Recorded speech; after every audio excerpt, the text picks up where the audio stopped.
Okay, so your creative assignment for this week is to do a one-page autobiographical story about yourself, and the one that is posted on Blackboard is really the best example, but I have another one just to show you some process here.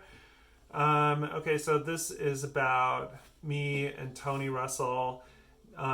We taught two classes about comics in the same semester. So I'm walking along, I bump into Tony Russell, our curriculum gets mixed up, and we're both teaching about comics and literature. And it's like, remember if you've seen that Reese's Pieces commercial, it's like, you got chocolate in my peanut butter. So that's the whole joke of this one. But if you have a light table, this assignment is the perfect thing for your light table. Here's what I basically do. You can see that these are taped together. So for inking, I tape it together. But when I'm coming up with the concept, I do the whole thing in pencil. I plan out, I make all my mistakes.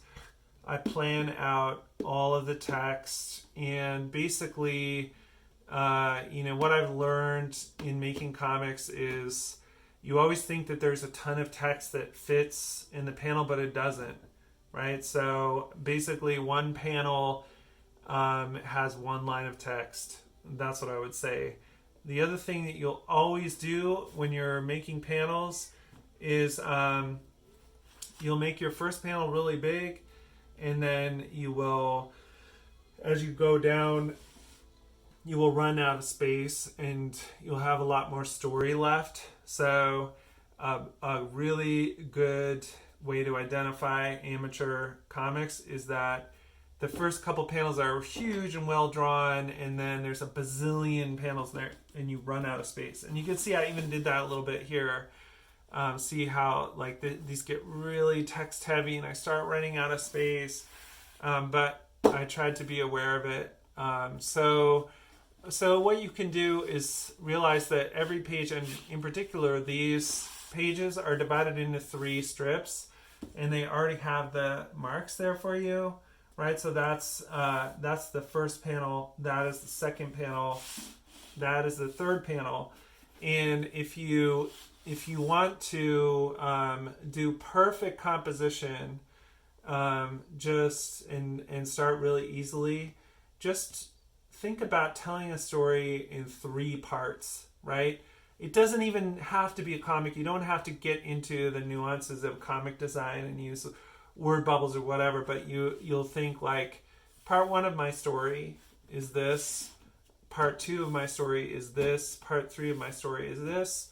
And then just write a few sentences for each part, right? And then you would maybe you would write out the text here, and then you just illustrate it here. And then reading is always a big Z pattern, right? It's like, because it's always left to right, but you get to the end, you have to go back to the left.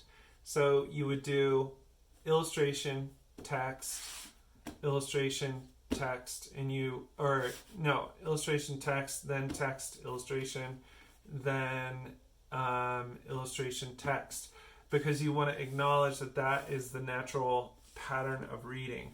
So this is a creative project. It's just open. It's a one-page autobiographical story that you lay out like this. And you will, I think, if you have a light table, you should take advantage of it and use 2 sheets of paper, just like I have, because it makes a huge difference when you can scribble and write notes and everything, and then transfer your entire drawing to another sheet of paper for the inking. All right, so that's more on that assignment, and you can read more about it on Blackboard.